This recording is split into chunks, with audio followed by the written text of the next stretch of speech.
Greetings from Mohr Career Services. My name is Jessica Best, and I'm going to walk you through a framework that should help you think about what would be a good next step in your career.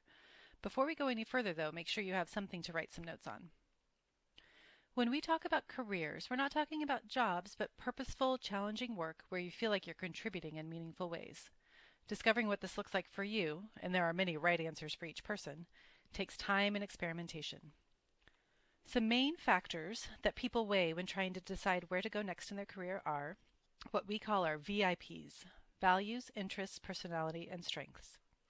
Values are what you care about. Examples might be how you're compensated and promoted, having a personal life outside of work, environmental or social impact of your work, etc.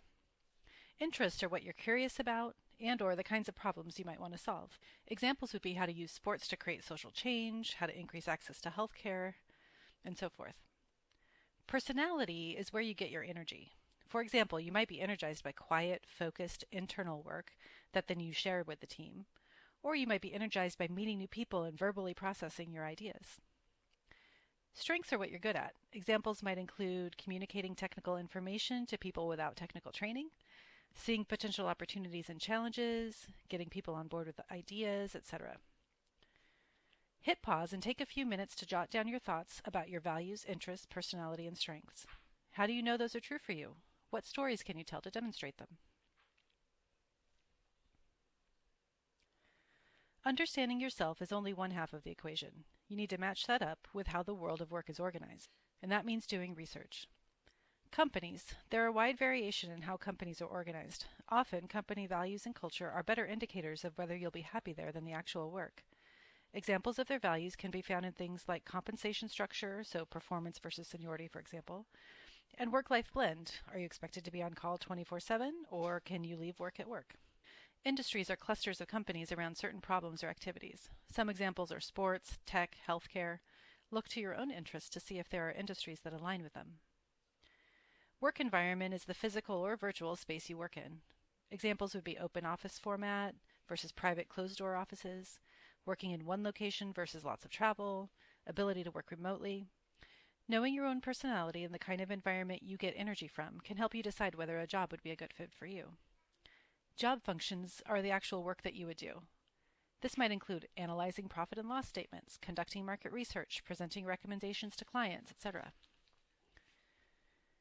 Hit pause and take a few minutes to jot down thoughts about the companies, industries, work environments, or job functions you think you'd be well matched with.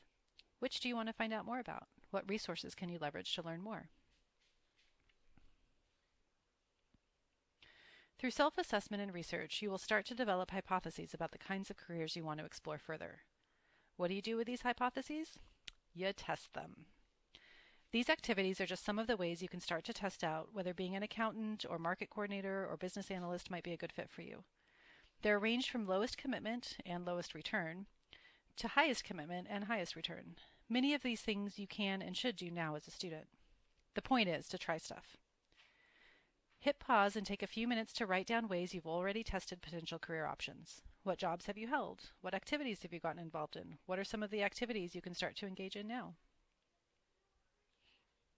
And finally, reflection is really where the learning happens. After you have an experience, ask yourself what you've learned. Did your understanding of your VIPs change? Did your priorities change? What companies do you want to add to your list to research? Which do you want to take off your list and why?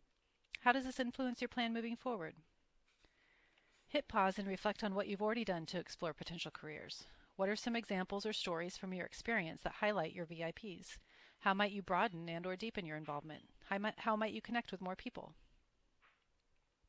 This is a process you will go through many, many times while you're a student and for the rest of your life. Each time you go through, you will get a clearer sense of what is the best next step for you, and you get closer to the kind of work that will be fulfilling and meaningful to you. And remember, there are many right career paths for everyone, so don't get hung up in the one right answer for you. Handshake is where you can find jobs and internships, resources to guide you through this process, and where you can book an appointment with a career advisor. To optimize your Handshake account, complete your profile. 80% of students who complete their profile get messaged by employers. Review the resource library. The Mohr Career Services team has curated guides and how-tos for all the stages of your career search. Search for jobs and internships. Save a search and you'll receive emails with new opportunities as they come in. Register for upcoming events. Events are hosted by the university as well as companies. And of course, connect with a career advisor.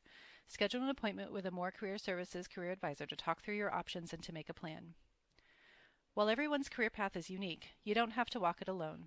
Mohr Career Services is here to help.